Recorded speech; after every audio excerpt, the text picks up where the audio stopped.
Washington's most racist politician begging for forgiveness from Bumpy Johnson. The answer will shock you. But before we dive into this incredible story that the government tried to bury for decades, let me ask you something. What would you do if the most powerful racist in Congress personally declared war on your community? Most people would write letters, maybe organize protests. Bumpy Johnson chose a different path.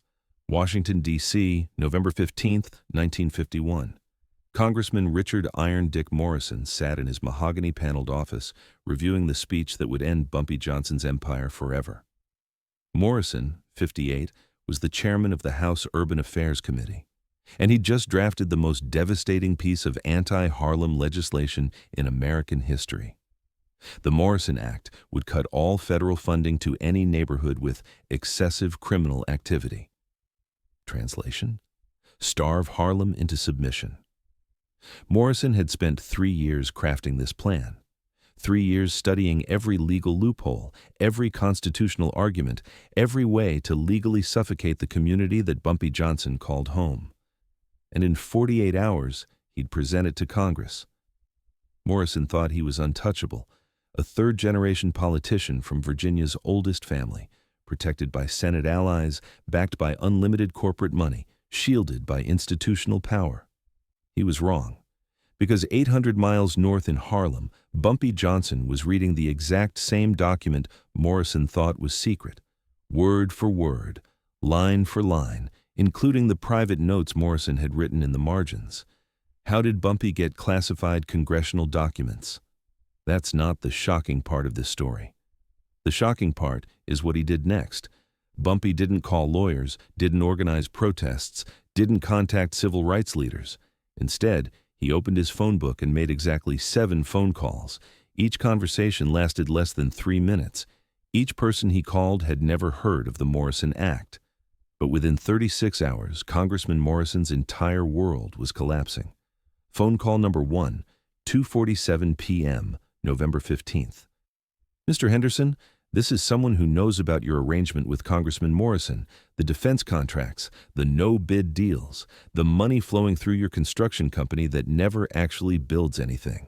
Henderson Manufacturing had been receiving mysterious federal contracts for 2 years, paper-only deals worth millions, Morrison's signature on every approval, and suddenly, someone knew exactly how the system worked. Phone call number 2, 3:12 p.m. Mrs. Patterson, your husband's campaign contributions, the ones that exceed legal limits by 400%, Morrison's been covering for you, but that coverage just expired. Morrison's largest donors learned their illegal contributions were about to be exposed, not eventually, immediately. Phone call number 3, 3:28 p.m. Judge Whitman, those cases you dismissed for Morrison's friends, the ones where evidence mysteriously disappeared, someone has copies of everything. Federal judges who'd been providing Morrison with courtroom favors discovered their corruption was documented in detail. But the genius of Bumpy's plan wasn't just about exposing Morrison's corruption. Anyone could do that with enough investigation. The genius was the timing. Because November 17th, 1951 wasn't just when Morrison planned to destroy Harlem. November 17th was also the day Morrison's daughter was getting married to the son of Virginia's governor.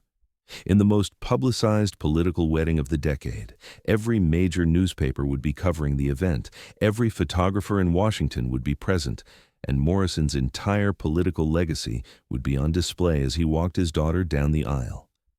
That's when Bumpy decided to destroy him. November 16th, 6:30 a.m. Morrison woke up to find FBI agents at his door, not arresting him, just asking questions about Henderson Manufacturing, about campaign finance violations, about his relationship with certain federal judges. The FBI had received an anonymous tip, along with detailed documentation, photos of private meetings, recorded phone conversations, financial records going back 3 years. Morrison tried to dismiss it as harassment, political opponents playing dirty. But the evidence was too specific, too accurate, too damning. By noon, the Washington Post was running a front-page story about corruption allegations against the congressman who'd promised to clean up urban crime. Morrison called his lawyer. His lawyer said the evidence looked legitimate and recommended immediate damage control. Morrison called his political allies. They said they needed to distance themselves until the investigation concluded. Morrison called his corporate backers. They said their support was temporarily suspended pending legal review.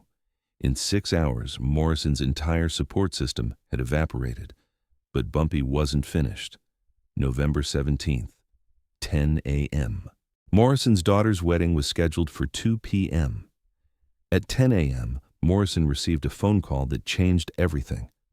"Congressman Morrison, this is Ellsworth Johnson, from Harlem, the man whose community you're trying to destroy." Morrison later told associates this was the most frightening conversation of his political career. Not because Bumpy threatened him, but because of how calmly Bumpy explained exactly what was happening. "Mr. Morrison, your wedding is in 4 hours. Every newspaper in America will be watching.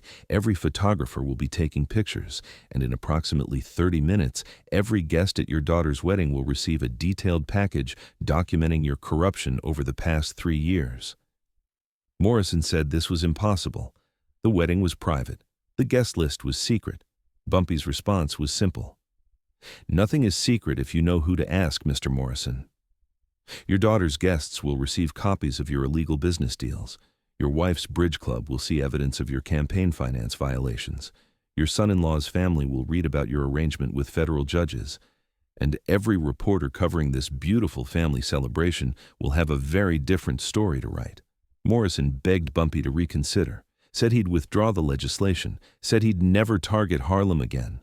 Bumpy's answer became legendary in both criminal and political circles. "Mr. Morrison, my people don't negotiate with racists. We educate them." At 10:30 a.m., exactly as Bumpy had promised, packages began arriving at the homes of every wedding guest. Detailed evidence of Morrison's corruption, financial records, meeting transcripts, photographs of illegal activities. By 11 a.m., Morrison's phone was ringing constantly. Guests were canceling. Political allies were demanding explanations. The media was asking for statements about the corruption allegations. By noon, the wedding venue was surrounded by reporters asking about Morrison's illegal activities instead of celebrating his daughter's marriage. Morrison's daughter, who'd spent a year planning her perfect wedding, watched her special day become a public humiliation for her father. The wedding proceeded. But instead of celebration photos, newspapers ran pictures of a disgraced congressman surrounded by scandal on what should have been his family's happiest day. Morrison never recovered. The FBI investigation resulted in federal charges. He lost re-election by the largest margin in Virginia's political history. His business associates abandoned him. His political career ended in disgrace. But the most shocking part of this story isn't how quickly Morrison fell. It's what Bumpy Johnson did 3 days later. November 20th, 1951. Morrison received one final phone call from Harlem. "Mr. Morrison, your daughter's wedding gift just arrived at her new home, with a note explaining why her father's political career had to end, but wishing her happiness in her marriage. Because your war was with me, not with her." Morrison later told friends this was when he truly understood who he'd been fighting, not just a criminal, not just a gangster, but someone who understood power better than anyone in Washington, someone who could destroy you completely, but who would still send your daughter a wedding gift. Because that's how real power works. Morrison spent his remaining years in political exile. He never spoke publicly about Bumpy Johnson, never tried to retaliate, never attempted a political comeback, because he'd learned the most important lesson of his life. Some people you don't fight, you respect them, or you disappear. The Morrison Act never came to a vote. Harlem kept its federal funding. And every politician in Washington learned that targeting Bumpy Johnson's community carried consequences that went far beyond anything they'd imagined. Morrison died in 1967, 16 years after his encounter with Bumpy Johnson. His obituary mentioned his controversial political career, but never explained why one of Congress's most powerful men had suddenly become irrelevant overnight. The answer died with Morrison, but the lesson lived on. In Washington, they still tell the story of the congressman who tried to destroy Harlem and ended up begging forgiveness from the most powerful criminal in America. Not because he was tortured, not because he was threatened, but because Bumpy Johnson showed him what real power looked like. And sometimes, the most devastating education comes not from violence, but from precision.